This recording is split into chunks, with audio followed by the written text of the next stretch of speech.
जिंदाबाद जिंदाबाद। सम्मानित साथियों, आज के इस कार्यकर्ता मीटिंग के मुख्य अतिथि बहुजन समाज पार्टी के प्रदेश प्रभारी, कई राज्यों के प्रभारी, आप सब लोगों, दलित, मजलूम, पिछड़ों, गरीबों की आवाज को संसद में उठाने वाले आप सभी लोग टीवी के माध्यम से, मीडिया के माध्यम से देख रहे हैं। सामने काफी लोग अन्य अत्याचार घटना, काफी लोगों की आवाज को उधर संसद में उठाने का काम किया है, उन्हें न्याय भी मिला है।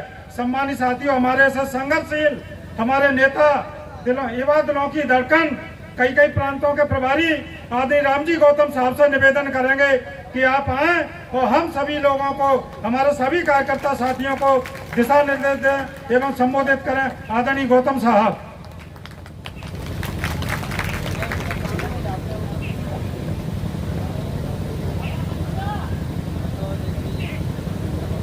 सर्वप्रथम करुणा के सागर तथागत गौतम बुद्ध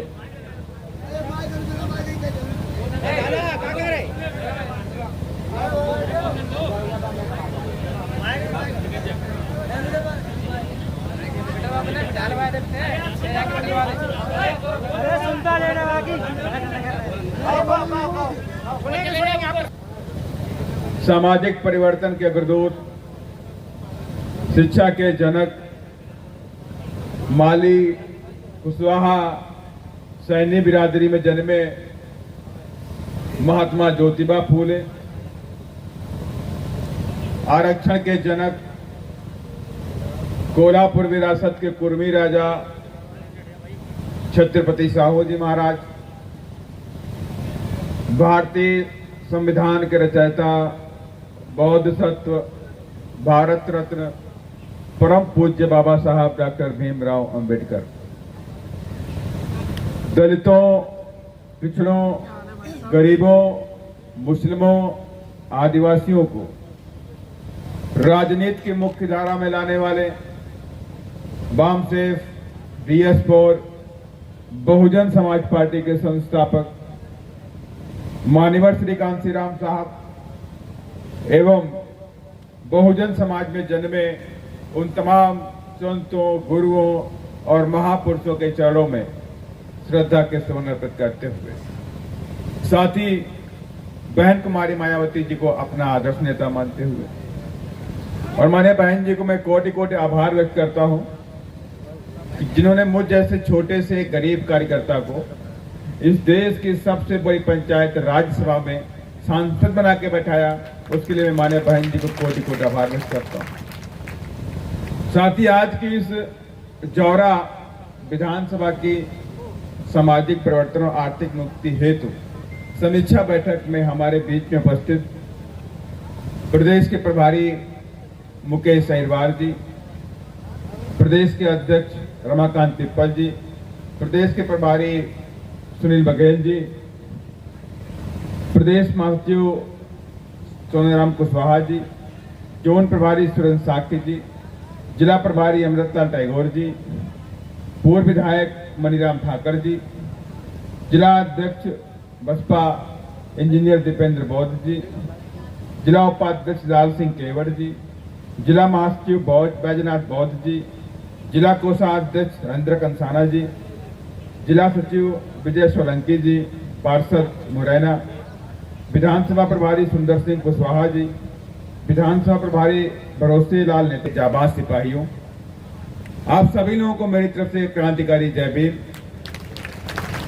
और इतनी अच्छी संख्या में आप लोग इधर बैठे हुए हैं सुबह से लेके, तो उसके लिए भी आप सभी लोग धन्यवाद के पात्र हैं। लेकिन जो समीक्षा होनी चाहिए थी, बेशक वो समीक्षा इधर वो नहीं हो पाई। वो 50% मार्क लेके बैठ गए। 100% में 50% पास हो गए, 50% पास नहीं हुए और 50% में बोला कि बाजरा कट रहा है, तो भाई मान लेते तुम्हारा बाजरा कट रहा है, लेकिन दिसंबर में कोई बाजरा नहीं कटेगा। दिसंबर में हम आपकी खैर दोबारा लेंगे आकर के। राजी है नहीं राजी है आप लोग? दिसंबर में पूरी होगी। और दिसंबर से पहले आज इधर मैंने हाथ उठवाए कि कुशवाहा समाज के हमारे कितने भाई लोग बैठे हुए, वो भी आप लोगों ने देख लिया, आए हुए हैं। धाकर समाज से भी आए हैं, सिकरवार समाज से भी आए हैं, साक्य समाज से भी आए हैं, प्रजापति समाज से भी आए हैं। माने कि आज पूरा बहुजन समाज इधर बैठा हुआ है। चाहे संख्या अलग अलग हो सकती, किसी संख्या ज्यादा हो, किसी कम हो, लेकिन उसका भी इंतजाम हमने कर दिया कि हम अब अलग अलग मीटिंग लेंगे। एक मीटिंग हम कुशवाहा समाज की लेंगे, महात्मा ज्योतिबा फूले की मीटिंग लेंगे। महात्मा ज्योतिबा फूले मंच पे हम मीटिंग लेंगे, कुशवाहा समाज की मीटिंग लेंगे, और एक धाकर समाज की मीटिंग लेंगे। दोनों मीटिंग लेंगे हम देखेंगे। उसके बाद 2023 की बात सोचेंगे, कौन अच्छा है, कौन सिकरवार समाज में बैठे हुए हैं उनका भी देखेंगे। देखिए उसके बाद निर्णय होगा, क्योंकि 2023 हमारे लिए, हमारे मिशन के लिए बहुत अहम है। 2023 हमारे संविधान के लिए भी अहम है।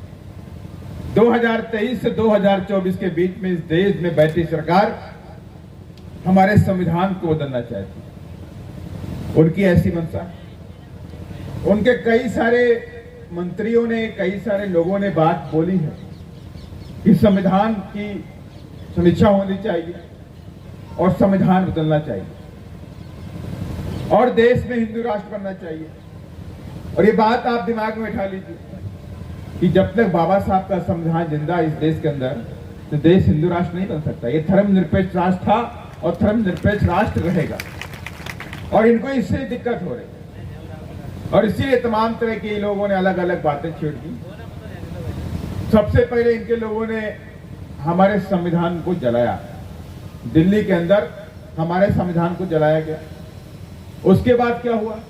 उसके बाद भी आप लोगों ने देखा कि समय समय पे अखबारों में खबर छपती कि हिंदू संविधान बन गया है। बन गया नहीं बन गया, बोलते नहीं बोलते, नया संविधान बन गया है और उसकी प्रक्रिया बनारस में, इलाहाबाद में शुरू हो चुकी है। तो अगर मैं कहता हूं, अगर इनके मन में कोई बात नहीं है कि संविधान नहीं बना है, संविधान हम यही रखेंगे, बाबा साहब का ही संविधान रखेंगे, तो बड़े बड़े अखबार जो के घराने हैं ये कैसे छापते हैं भाई?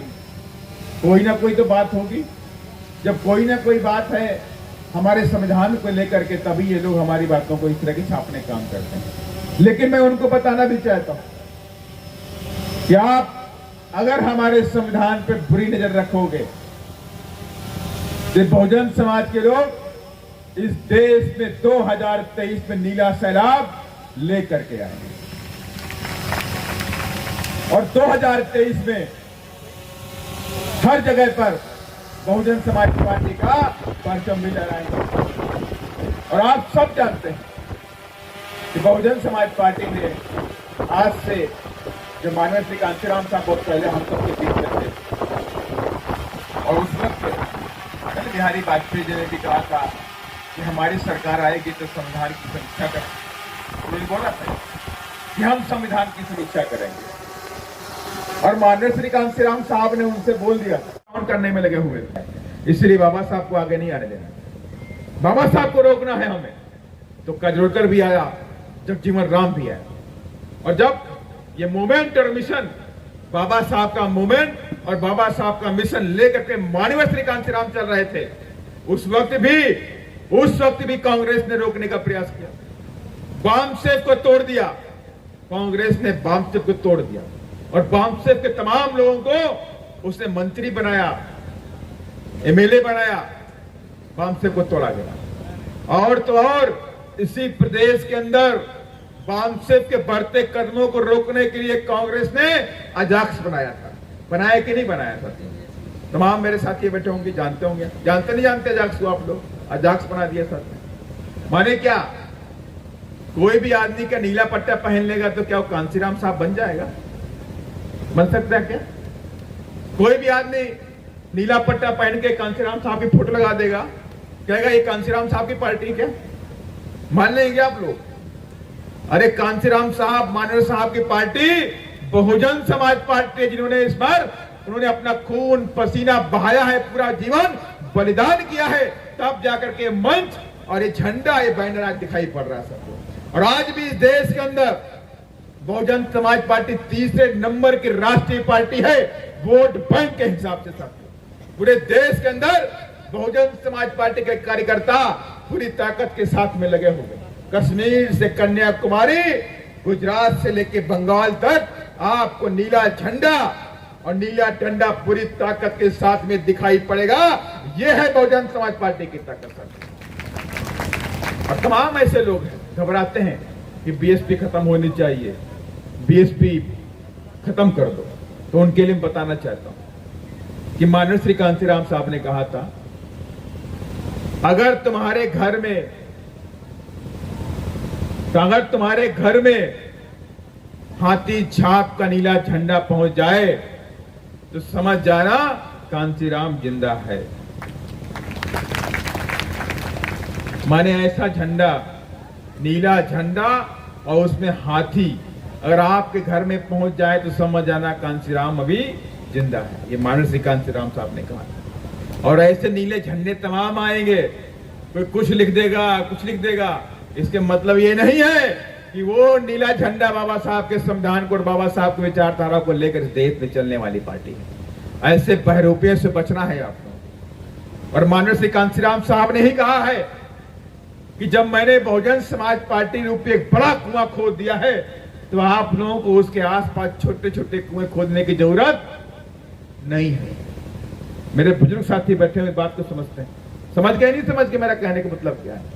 अगर बड़ा कुआं है तो छोटे कुएं खोदने की जरूरत नहीं है। जिसको भी पानी पीना है तो उसी बड़े कुएं में आके पानी पी ले।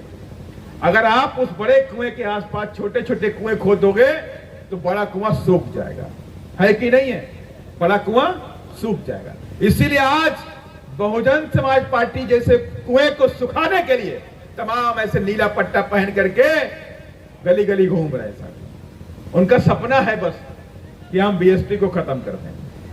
तो मैं कहना चाहता हूं लोगों से कि बीएसपी को खत्म ना जगजीवन राम कर पाए, बीएसपी को खत्म ना इंदिरा गांधी कर पाई, बीएसपी को खत्म ना राजीव गांधी जी कर पाए, बीएसपी को खत्म ना इस देश की बड़ी बड़ी ताकतें कर पाई। बीएसपी और भी ताकत के साथ में आगे बढ़ती जाएगी और बढ़ती रहेगी। और चुनाव में हार जीत हमारा मकसद नहीं है कि उत्तर प्रदेश में हमारा चुनाव खराब हो गया, उत्तर प्रदेश में रिजल्ट नहीं आया तो क्या बीएसपी कमजोर हो गई? जब तक इस शरीर में खून है आखिरी बूंद तक, तब तक ये बीएसपी कमजोर होने वाली है क्या? आप बताइए, है क्या? नहीं है ना। जब तक मैं जानता हूं मेरे समाज के सिपाही बैठे हुए, सारे मेरे बैठे हुए, जब तक इनके शरीर में खून की आखिरी बूंद तक बीएसपी कमजोर होने वाली नहीं है। और जब तक इनके खून में आखिरी बूंद है तब तक संविधान की हिम्मत नहीं किसी की संविधान को बदल दे सकते। क्या बदलेगा? हिम्मत है किसी की? बाबा साहब की मूर्ति देखते हैं आप लोग, और बाबा साहब की मूर्ति में दो चीजें खास होती, एक तो उंगलियों का इशारा और बाएं हाथ में संविधान, है कि नहीं है? बाबा साहब ने उंगलियों के इशारे से कहा कि जाओ मेरे बच्चों उस शक्ति के मंदिर पे कब्जा कर लो। कहा कि नहीं कहा? और जिस दिन मेरे बच्चों आप उस शक्ति के मंदिर पे कब्जा कर लोगे उसी दिन इस देश के राजा बन जाओगे और आपके जीवन के सारे दुख और तकलीफें खत्म हो जाएंगी। ये बात बाबा साहब ने कही। और दूसरी बात बाबा साहब ने क्या बोली कि मेरे बच्चों मुझे मरा हुआ कभी मत समझना, मेरे बच्चों मुझे मरा हुआ कभी मत समझना। जब तक ये संविधान जिंदा है तब तक मैं आप सबके बीच में जिंदा रहूंगा। और इसलिए मेरे बच्चों इस संविधान की रक्षा करने की जिम्मेवारी भी आप सबकी, इस संविधान को बचाने की जिम्मेवारी भी आप सबकी। अगर आप लोगों ने संविधान नहीं बचाया तो आप इस देश के गुलाम बन जाओगे। इसीलिए मेरे बच्चों जब तक तुम्हारे शरीर में खून का आखिरी कतरा है तब तक मेरे बच्चों आपको अपने संविधान की रक्षा करनी पड़ेगी। और आज 2023 आने वाला है और 2023 में हम अपने संविधान की रक्षा करने के लिए नीला झंडा हाथी निशान घर घर लेकर के जाएंगे साथ, और उनसे कह देंगे कि 2023 में अगर हम बहुजन समाज पार्टी के लोग सत्ता पे काबिज होंगे मध्य प्रदेश के अंदर, फिर मैं देखता हूं कौन सी ऐसी ताकतें हैं जो हमारे संविधान को बदलना चाहते हैं साथियों। फिर मैं देखता हूं साथियों, फिर मैं देखता हूं कौन सी ऐसी ताकतें हैं जो दलितों पर, पिछड़ों पर, आदिवासियों की बहू बेटियों पर गंदी नजरें देखते हैं, फिर मैं देखता हूं ताकत साथियों की। फिर मैं देखता हूं कितने गुंडे, मवाली, माफिया इस प्रदेश के अंदर घूमेंगे। उनके लिए चैलेंज साथियों, जिस दिन बहुजन समाज पार्टी सत्ता में आएगी, 3 घंटे के अंदर एक भी गुंडा, माफिया, मवाली, गैंगस्टर, भूमाफिया प्रदेश में टिकने वाला नहीं है। और एक साफ बोल दिया जाएगा कि गुंडे, माफिया, मवाली तुरंत प्रदेश को छोड़कर चले जाएं, और नहीं छोड़ेंगे तो उनकी जगह जेल की सलाखें होंगी, उससे नीचे आपको छोड़ने वाले हैं। और ये हम ऐसे ही बात नहीं कर रहे हैं, ये उत्तर प्रदेश में करके आदरणीय बहन कुमारी मायावती जी ने दिखाया, आदेश पारित किया था कि 7 दिन के अंदर गुंडे, मवालियों प्रदेश छोड़ करके भाग जाओ। लेकिन कुछ बच गए, सोचे कि बहन जी ने ऐसे बोल दिया, और 7 दिन के बाद बोला कि एक भी गुंडा, माफी, मवाली उत्तर प्रदेश से भाग के जाना ना पाए, उसे पकड़ के जेल के अंदर डाल दो साथी। यह आदरणीय बहन कुमारी मायावती जी का आदेश हुआ। उत्तर प्रदेश की पुलिस 24 घंटे के अंदर 1,51,000 गुंडे, माफिया, मवाली, बलात्कारी, गैंगस्टरों को पकड़ करके जेल में डाल दिया साथियों। 1,51,000। ये ताकत है बीएसपी के अंदर साथियों। ऐसे नहीं बात कर रहा हूं, क्योंकि हम सब बाबा साहब के सिपाही हैं, न थकने वाले हैं, न रुकने वाले हैं, न झुकने वाले हैं, और न ही डरने वाले साथी हैं। इसलिए मैं आप सबसे कहना चाहता हूं, सारी चीजें हो सकती जो उत्तर प्रदेश में आदरणीय बहन कुमारी मायावती जी ने करके दिखाया, वो सारा काम यहां भी हो सकता है। यहां पर भी हम शिक्षा फ्री कर सकते हैं। उत्तर प्रदेश में आदरणीय बहन कुमारी मायावती जी ने शिक्षा को फ्री किया। हायर लेवल की एजुकेशन फ्री थी, कक्षा 5 से लेकर 10 तक की एजुकेशन फ्री थी, 10 से 12 सरकारी स्कूलों में पढ़ाई फ्री थी। उसके बाद अगर आपका बेटा बीटेक करे, आपका बेटा एमबीबीएस डॉक्टरी करे, आपका बेटा बैंकिंग की कोचिंग करे, आपका बेटा आईएएस पीसीएस कोचिंग करे, आपका बेटा बीएड बीटीसी करे, सारी पढ़ाई उत्तर प्रदेश में दलितों, पिछड़ों, गरीबों के बच्चों के लिए, गरीबों की फ्री कर दी का कोई फीस नहीं पड़ेगी।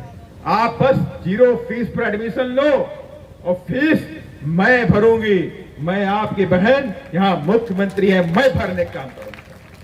और लाखों बच्चे पढ़ लिख करके आगे बढ़ गए सर। मैंने भी किया, मैंने बीटेक किया, 1 पैसा फीस नहीं दिया मैंने। ये दिन किसकी है? आदरणीय बहन कुमारी मायावती की। ऊपर से 75,000 रुपए का स्कॉलरशिप मिलता था मुझे, फीस भी 1 पैसा नहीं, 75,000 रुपए का स्कॉलरशिप। उसके बाद एमबीए मैंने किया, एमबीए में मैंने 1 रुपया फीस जमा नहीं किया। 2 साल एमबीए हमने पूरा किया, 1 पैसा फीस नहीं पड़ा। इसलिए मैंने कहा ये सारी चीजें यही हो सकती, इसी प्रदेश के अंदर भी हो सकती हैं। इसी प्रदेश के अंदर भी अगर आप सब लोग हमें सत्ता में लेकर के आएंगे, बीएसपी सत्ता में आएगी, तो उत्तर प्रदेश की तरह बाबा साहब डॉक्टर भीमराव अम्बेडकर जी का पार्क महू इंदौर में बना करके दिखा देंगे, देश का और दुनिया का सबसे बड़ा पार्क। और इसी प्रदेश के अंदर महात्मा फूले, छत्रपति साहू जी महाराज, बिरसा मुंडा की इनकी बड़ी बड़ी प्रतिमाएं यहीं लगा करके दिखा देंगे साहब। लेकिन इस सबको लगाने के लिए, इन सबको बनाने के लिए, ये सारी योजनाओं को चलाने के लिए आप सभी लोगों को बीएसपी को सत्ता में लाना पड़ेगा। अगर बीएसपी सत्ता में लेकर नहीं आएंगे तो क्या ये सपना पूरा होने वाला है? और सत्ता में कैसे आएगा ये भी आप समझ लीजिए, सीधा सा फार्मूला है। अगर आज आपकी समीक्षा की बैठक होनी थी, और इस समीक्षा की बैठक को अगर आप सभी लोगों ने, मंच पे बैठे लोगों ने सीरियसली लिया होता, गंभीरता से लिया होता, जो जिसको काम मिला था उस काम को ईमानदारी से किया होता, तो आज की समीक्षा सफल होती कि नहीं होती? आज अगर मैं कहता हूं 700-800 लोग, 1000 लोग बैठे थे सुबह से लेकर के, तो ये 1000 लोग कितने हो जाते? 2000 हो जाते। होते कि नहीं होते? 2000 लोग हो जाते। माने कि बीएसपी की 2000 की सेना जौरा विधानसभा में पूरी तरह से मुस्तैदी के साथ में 2 फुट का डंडा, उस पर लगा नीला झंडा लेके खड़ी हो जाती। होती कि नहीं होती? और जब चुनाव आता तो यही मेरी सेना हमारे विधायक को जिता करके माल्या बहन जी की झोली में डालने का काम करता है।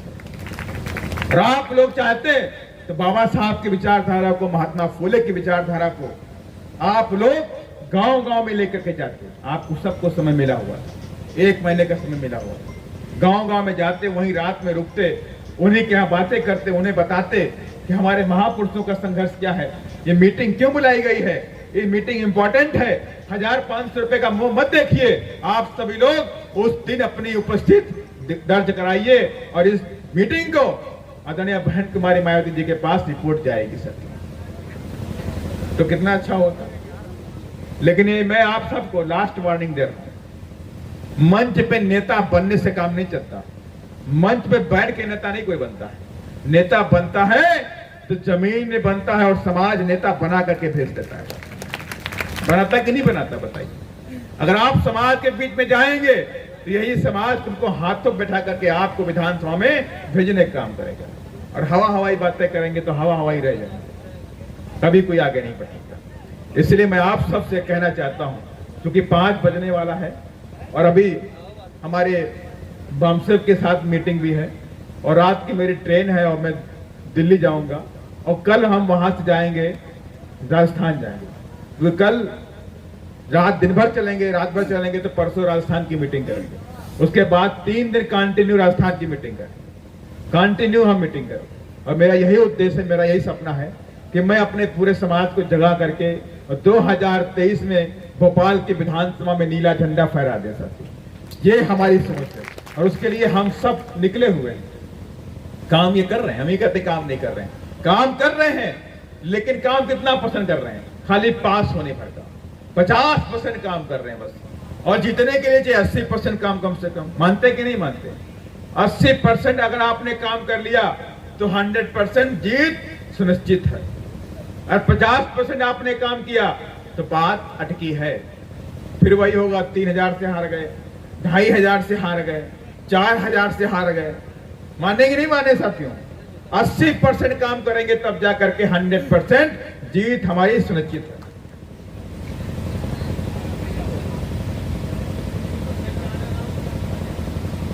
इसलिए हमें जीत के लिए काम करना। और कल भिंड में मीटिंग थी।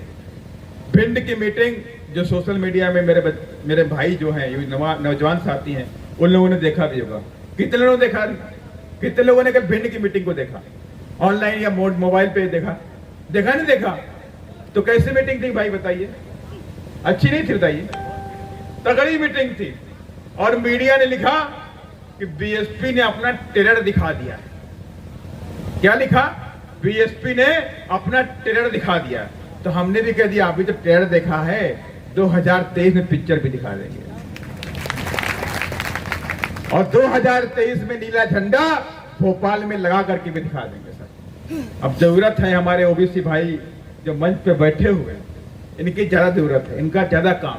या आप लोग अपने अपने समाज को पूरी तरह से, हमें पता है कुशवाहा समाज बहुत वोट करता है, लेकिन वोट के साथ में इधर आना भी चाहिए, आना नहीं चाहिए बताइए? धाकड़ समाज ने इधर विधायक बनाया है, कुशवाहा समाज ने भी अपना विधायक बनाया है। तो इन दोनों की जिम्मेदारी बनती है कि पूरी तरह से, पूरी मुस्तैदी के साथ में मीटिंग को सफल बना दे और इतनी बड़ी बना दे कि पूरे प्रदेश में मैसेज जाए कि जौरा से जो भी आएगा बीएसपी ही जीतेगी और कोई नहीं जीतेगा सर। ये जाननी चाहिए ताकत सर। इसलिए हम आप सभी लोगों से रिक्वेस्ट करना चाहते हैं। मैं बात को यहीं पे आप धीमे धीमे खत्म करने की तरफ बढ़ रहा हूं।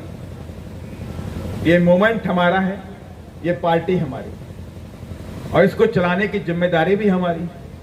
तो यहां बैठा एक एक कार्यकर्ता की जिम्मेदारी है कि बीएसपी को चलाने के लिए तन मन और धन से सपोर्ट करना पड़ेगा।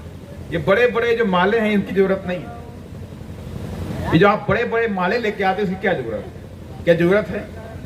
अगर माले से सरकार बनने वाली होती तो मैं इतना बड़ा माला बना दूं, 2-4 करोड़ रुपए का सरकार बना लो भाई। इनसे सरकार नहीं बनने वाली। सरकार बनने वाली है नीले झंडे से और 2 फुट के डंडे से। गांव गांव में लेकर जाइए और वहीं पे लगा दीजिए।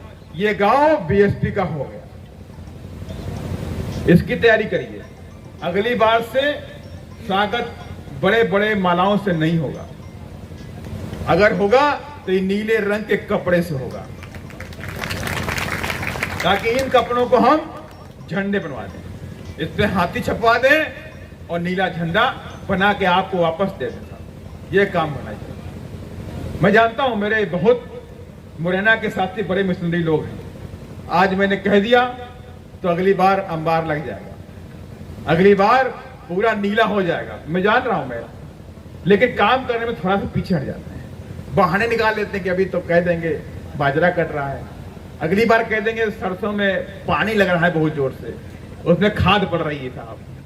तो अगली बार पानी और खाद नहीं पड़नी चाहिए कि अगली बार बोला कि खाद लग रहा पानी लग रहा। मैं भी किसान का बेटा हूं, मुझे ही पता है कब खाद पड़ेगा पानी लगेगा सर। तो इसलिए हमें घुमाइएगा मत आप लोग। और इसलिए मैं चाहता हूं अपनी बात को यहीं पे खत्म करना, क्योंकि मुझे बामसब की बैठक भी करनी है, उसके बाद मुझे ट्रेन पकड़ के दिल्ली जाना है। लेकिन मैं एक बात आपसे कहना चाहता हूं, मेरे साथ ना लगाइए, वोट हमारा राज तुम्हारा। मैं जानता हूं खाना खा के नहीं आए आप लोग, आए टाइम हो गया है, भूखे हैं, लेकिन आवाज होनी चाहिए, शेर दिल आवाज होनी चाहिए, बाबा साहब की तरह आवाज होनी चाहिए, मान्या बहन कुमारी मायावती जी की तरह धारने वाली आवाज होनी चाहिए। वोट हमारा राज तुम्हारा। भाई क्यों नहीं चलेगा? आपने तो बोल दिया नहीं चलेगा, मैं बोल दूंगा, करेंगे आप लोग? कभी सोचा आप लोगों ने कि ये नारा क्यों दिया माननीय श्री कांशीराम साहब ने कि वोट हमारा राज तुम्हारा, नहीं चलेगा नहीं चलेगा? कभी सोचा? कभी आपने कभी ध्यान दिया इसके पीछे क्या रीजन था, इसके पीछे क्या कारण था कि माननीय श्री कांशीराम साहब ने ये हमें नारा दिया?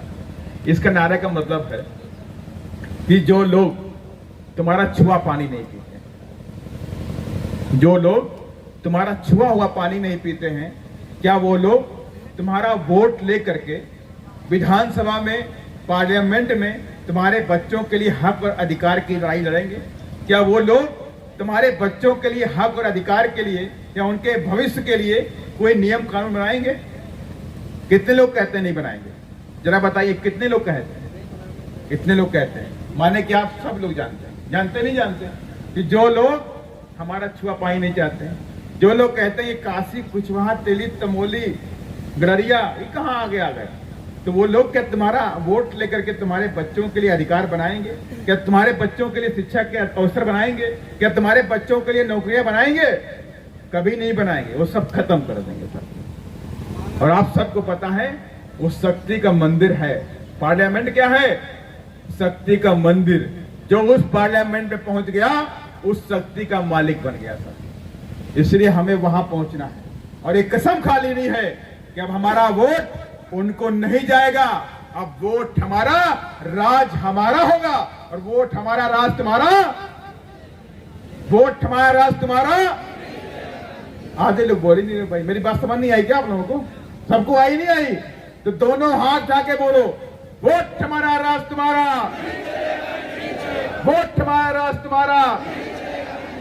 महात्मा फूले, महात्मा फूले, छत्रपति साहू जी महाराज, बिरसा मुंडा।